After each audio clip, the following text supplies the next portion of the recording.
வணக்கங்க. Welcome to family care சேனலுங்க. இன்னைக்கு வந்து இந்த க்ளோ பேக்கில் இந்த சப்போட்டா மரம் வச்சுருக்கோம். எவ்வளோ சப்போட்டா பாருங்க. வச்சு 2 வருஷம் தாங்க ஆகுது. ஆனால் இது நிறைய பறிச்சிட்டோம். 1.5 வருஷம் இருக்கும். 1.5 வருஷம் இருக்கும். ஆனால் பார்த்தீங்கன்னா பாருங்கள், இது ஒன்றும் மருந்து கிருந்து அந்த யூரியா எதுவுமே கிடையாது. சும்மா அதை அப்படியே டெய்லி தண்ணி ஊற்றுறோம், அவ்வளோதான். உரம் போடுறோம். உரம்மா, அது வெங்காயத்தோல், பூண்டு தோல், வீட்டில் அந்த அரிசி கழுவுன தண்ணி, மாவு, புளிச்ச மாவு, அதெல்லாம் ஊற்றினாவே நல்லா செடி நல்லா வரும். மருந்து எதுவுமே வைக்கிறது இல்லைங்க. ஆனால் நிறைய, ஆனால் செம்ம டேஸ்ட்டுங்க. ஒரு வாட்டி கொடுத்தாங்க, நல்லா இருந்தது.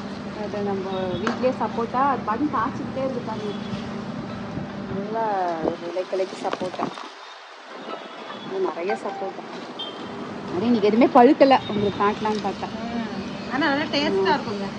ஏதோ நாங்கள் அந்த சின்ன இடத்துல ஒரு கொஞ்சம் செடி வச்சுருக்கோம். அது வந்து எங்கள் ஃபுல் வீடியோவில் பாருங்கள் கொஞ்சம். அதில் என்ன மல்லிகைப்பூ செடி, செம்பருத்தி, இதெல்லாம் வாழை இலை.